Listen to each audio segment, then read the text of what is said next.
आदिवासी विद्यार्थ्यांच्या विविध मागण्यांसाठी आज उपोषणाचा 16वा दिवस आहे। आपण पुण्यातील जे मांजरी येथील आदिवासी मुलांचं वसतिगृह आहे येथे आहोत। आपण पाहू शकतो की खरं तर जे आज 16वा दिवस आहे, मात्र विद्यार्थी आहेत ते उपोषणावरती ठाम आहे। खरं तर जे मंत्री अशोक उईके आणि मंत्री नरहरी झिरवळ यांनी 2 दिवसापूर्वी या विद्यार्थ्यांची 5.5 तास चर्चा केली होती आणि खरं तर त्यामध्ये एक निर्णय झाला होता की या मागण्या आम्हाला मान्य आहेत। अगदी काल मंत्री अशोक उईके यांनी देखील सांगितलं होतं की आम्हाला ह्या मागण्या मान्य आहेत, आम्ही लेखी आश्वासन दिलेलं आहे। मात्र या विद्यार्थी आहेत यांनी अशी मागणी केलेली आहे की आमच्या मागण्या ह्या आम्हाला सरकारने जार देऊन आमच्या हातात जार द्यावा, तरच आम्हाला हे उपोषण आम्ही सोडू शकतो, तरच ह्या मागण्या आम्हाला मान्य आहेत। या जार संदर्भात हे विद्यार्थी आहेत ते अडून बसलेले आहेत आणि पुन्हा एकदा विद्यार्थी आहेत हे 16व्या दिवशी देखील उपोषण करताना दिसत आहेत। एकंदरीतच ज्या 6 विद्यार्थी उपोषण करीत आहेत यातील 2 विद्यार्थ्यांची प्रकृती खालावलेली आहे। 2 विद्यार्थी आहेत ते जे लोणी काळभोर येथील आरोग्य विभाग आहे येथे उपचारासाठी दाखल देखील आहेत, परंतु सरकारच्या वतीने जी शिष्टमंडळाची चर्चा झाली यामध्ये मागण्या मान्य झाल्या। मात्र हे विद्यार्थी आहेत त्या आम्हाला सरकारने या मागण्यांचा आमच्या हातात जार द्यावा तेव्हाच आम्ही उपोषण सोडू असं सांगितलेलं आहे। मात्र विद्यार्थी आहेत ते 16व्या दिवशी देखील उपोषण करण्यावरती ठाम असल्याचं पाहावयास मिळत आहे। आपल्यासोबत उपोषणकर्ते विद्यार्थी आहेत, आपण त्यांच्याशी बातचीत करणार आहोत। खरं तर शिष्टमंडळाची 2 दिवसापूर्वी आपली चर्चा झालेली आहे। एकंदरीत काल मंत्री अशोक उईके यांनी सांगितले आहे की आम्ही मागण्या मान्य केलेल्या आहेत, अगदी लेखी स्वरूपात देखील दिलेलं आहे, तरी देखील उपोषण अजून तुम्ही सोडलं नाही। काय तुमच्या प्रमुख मागण्या आहेत, असं का तुम्ही उपोषणाला अडून बसला? लेखी स्वरूपात दिल्या म्हणजे जर आमची समजा 12,500ची मागणी असेल तर यांनी फक्त त्यामध्ये म्हटलं का 6 महिन्यात करतो। म्हणजे जे अपेक्षित आहे का आपण कशी भरती करणार किंवा पदे किती रिक्त त्यांची आम्हाला प्रॉपर माहिती पाहिजे। सरकारने वेळोवेळी विधानसभेमध्ये कधी 12,500 म्हटलंय, कधी कधी ते 6,000 म्हणतात, कधी म्हणतात आम्ही 1,000 भरले। म्हणजे खोटी माहिती यांनी वेळेवर दिलेली। म्हणजे जे आर पत्रक आहे बाहेर, आम्ही तुम्हाला पत्रकही दाखवू शकतो, आता माझ्याकडे नाहीत पण दाखवू शकतो का एक वेळेस म्हणतात का 12,500 आदिवासींची रिक्त आहे, दुसऱ्या वेळेस म्हणतात का त्याच्यातले 12,500 मधले 6,000 दुसऱ्या जमातीचे म्हणजे दुसऱ्या जातीचे आहेत, फक्त 6,000 आदिवासींचे आहेत। म्हणजे यांचं काहीच फिक्स नाही।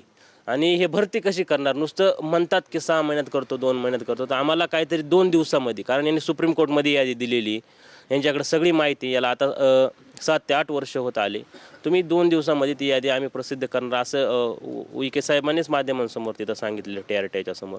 जर आज त्याने आम्हाला जर फसवायची भूमिका घेतली किंवा आमच्या मागण्यांकडे जर गांभीर्याने लक्ष तेव्हा अशी अपेक्षा आहे तुम्हाला? आज ज्या आमच्या मागण्या आहेत 15-16 मागण्या, त्यांच्यावर आम्हाला काहीतरी फिक्स तोडगा निघाला पाहिजे किंवा त्याच्यावर काहीतरी शासन निर्णय झाला पाहिजे असं आमचं। काय भूमिका राहील तुमची जर आज त्यांनी JR तुमच्या हातात नाही दिला तर? उपोषणकर्त्यांची परिस्थिती बघता सर्व मुलं भाऊक आहे, त्याच्यामुळे सर्व मुलांनी असं ठरवलं आहे की सामूहिकरित्या उपोषणाला जायचं। म्हणजे किती विद्यार्थी सामील होतील तरी 300 ते 400 विद्यार्थी सामील होऊ शकतात आणि सामूहिक उपोषण केले? हां, याच ठिकाणी सामूहिक उपोषण। पण आज वाटते का तुम्हाला, कारण त्या दिवशीच्या शिष्टमंडळात तर पॉझिटिव्ह चर्चा झालेली आहे, मान्य तर मान्य ते लेखी देणार असं देखील म्हणते, आज JR हातात येईल असं वाटतं तुम्हाला? आज आम्हाला असा अपेक्षा आहे संध्याकाळपर्यंत, जर संध्याकाळपर्यंत जर आम्हाला जर काही भेटलं नाही किंवा फसवण्यात आलं तर संध्याकाळी तुम्ही 700-400 विद्यार्थी सामूहिक उपोषणाला बसणार? हां, बसणार, सामूहिक उपोषणाला बसणार। ही फक्त येथील आदिवासी गृह का किंवा महाराष्ट्रात जेवढ्या ठिकाणी बसलेत ती सगळी असणार? महाराष्ट्रामध्ये सर्व ठिकाणी बसलेले आहेत। संगमनेरमध्ये आजपासून संगमनेरसारख्या ठिकाणी अर्धनग्न आंदोलन चालू होतं, आता ते अन्नत्याग अर्धनग्न उपोषण सुरू करणार आहे। तिथं कमीत कमी 250 ते 300 विद्यार्थी आजपासून उपोषण सुरू करणार। आजपासून सरकारच्या संध्याकाळपर्यंत JR नाही आला तर सामूहिक उपोषण तुमचं सुरू होणार? हां, सामूहिक उपोषण पूर्ण महाराष्ट्रात सुरू होणार। खरं तर आज जर मागण्या किंवा मागण्यांचा JR नाही दिला तर आम्ही जे आहे ते सामूहिक उपोषण आहे ते सुरू करणार आहोत। त्यामुळे खरं तर सरकारची आज कसरत लागणार आहे, कारण सरकारला मागण्या तर मान्य आहेत, परंतु जो JR आहे हा JR आमच्या हातात द्यावा अशी विद्यार्थ्यांची मागणी आहे। खरं तर आज सरकार च्या वतीने हा JR देण्यात येतो का हे देखील पाहणं महत्त्वाचं ठरणार आहे। परंतु जे उपोषण करतायत विद्यार्थी, अगदी 2 विद्यार्थी आहेत ते लोणी काळभोरमधील जे आरोग्य विभाग आहे येथे ॲडमिट आहेत, तिथे ते जी विद्यार्थ्यांचा खरं तर तिथं ट्रीटमेंट दिली जात आहे. अजून हे 2-3 विद्यार्थी उपोषणाला त्यांची प्रकृती अगदी खालावलेली दिसत आहे. एकंदरीत आपण पाहू शकतो की त्यांना अगदी आधार द्यावा लागत आहे बसताना देखील, कारण हा उपोषणाचा त्यांचा 16वा दिवस आहे. खरं तर तो उपोषणाला बसला आहे. सरकारने जी शिष्टमंडळाची 2 दिवसापूर्वी चर्चा झाली त्यात तर त्यांनी मागण्या मान्य केल्यात, परंतु तुम्ही ज्यावर अडून बसलेला आहे, काय सांगशील? काय एक उपोषण करता? खरं तर तू 16 दिवस उपोषण केलेलं आहे. काय सरकारला आव्हान करशील? आज सरकारला आजचा हा शेवटचा आमचा दिवस आहे आणि सरकारने जर आमच्या मागण्या मान्य केल्या नाही तर आम्ही सामूहिकरित्या उपोषणाला बसू अशी घोषणा आम्ही आज करणार आहोत. आणि सरकारने आमच्या शिष्टमंडळासमोर ज्या मागण्या माननीय मंत्री अशोकजी उईके यांनी ज्या मागण्यांना होकार दिला आहे त्या सर्व मागण्या आज पूर्ण कराव्या नाही तर आम्ही सामाजिक उपोषण जर तुमच्या हातात द्यावा अशी तुमच्या जो GR सर्व माहिती ऑथेंटिक माहिती गोळा करून आणि सर्व आम्हाला नियमावली सर्व माहिती आजच्या आज समोर आली पाहिजे, नाहीतर आम्ही सामूहिक उपोषणाची घोषणा इथून करू. खरं तर तू 16वा दिवस, आज 16 दिवस तू उपोषण करतोयस. किती वेळेस तू जे आरोग्य बघलवणी का बरे किती वेळा तुला दाखल करावं लागलं? मी हॉस्पिटलाइज होऊन आलेलो आहे 2 वेळा. काल देखील हॉस्पिटलाइज होऊन आलेलो आहे. पण आम्हाला ते महत्त्वाचं नाही. आमचे हक्क अधिकार आता आम्हाला महत्त्वाचे आहेत. आमचा जीव गेला तरी चालेल, परंतु आम्हाला आमचे जे हे हक्क अधिकार आहेत 2017 पासून 12,500 असेल, बोगसांचा विषय असेल, हा विषय माननीय मंत्री महोदय यांनी मार्गी लावा. त्यासोबत हे GR तर आलेच पाहिजेत.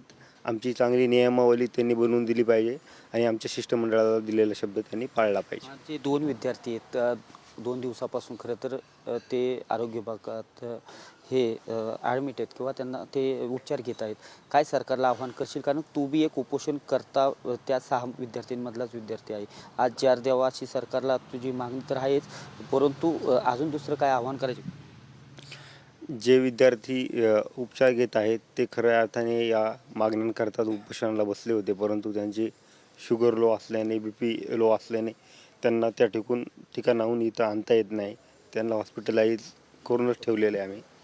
त्यामुळे सरकारने ह्या सर्व गोष्टींचं गांभीर्य लक्षात घेऊन आमच्या मागण्या पूर्ण कराव्या, अन्यथा समाजही रस्त्यावर उतरेल आणि विद्यार्थीही सगळे सामूहिक उपोषणाला बसतील. नक्कीच जो उपोषणकर्ता विद्यार्थी आहे, खरं तर आपण पाहू शकतो की हा 3 जण आत्ता जे उपोषणकर्ते आहेत यांची प्रकृती देखील खालावलेलीच दिसत आहे. एकंदरीत 2 विद्यार्थी आहेत ते लोणी काळभोर येथील जे आरोग्य विभाग आहे येथे 2 दिवसांपासून ॲडमिट आहेत, परंतु सरकारने आता 16वा दिवस आहे. सरकारने आमचं उपोषण हे गांभीर्यपूर्वक घ्यावं. आम्ही तर सामूहिकरित्या जे 600 विद्यार्थी आहोत ते आज तर आदिवासी मांजरी येथील वसतिगृह आहे येथे आम्ही सामूहिक उपोषण तर करणारच आहोत. मात्र आमचे राज्यभरात देखील मोठ्या प्रमाणावरती जे आदिवासी समाजातील नागरिक आहेत, लोक आहेत, हे रस्त्यावर येऊन देखील उपोषण करण्यास आजपासून सुरुवात करतील.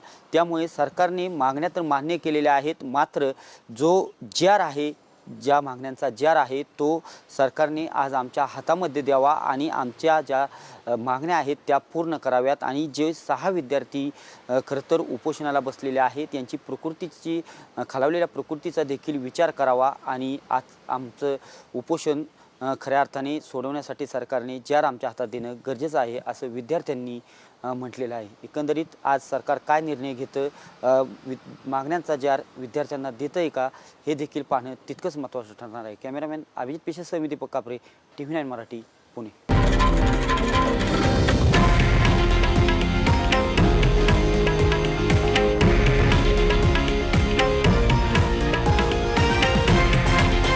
हे आहे देशातील नंबर 1 न्यूज नेटवर्क आणि आपण पाहत आहात TV9 मराठी, एकमेव.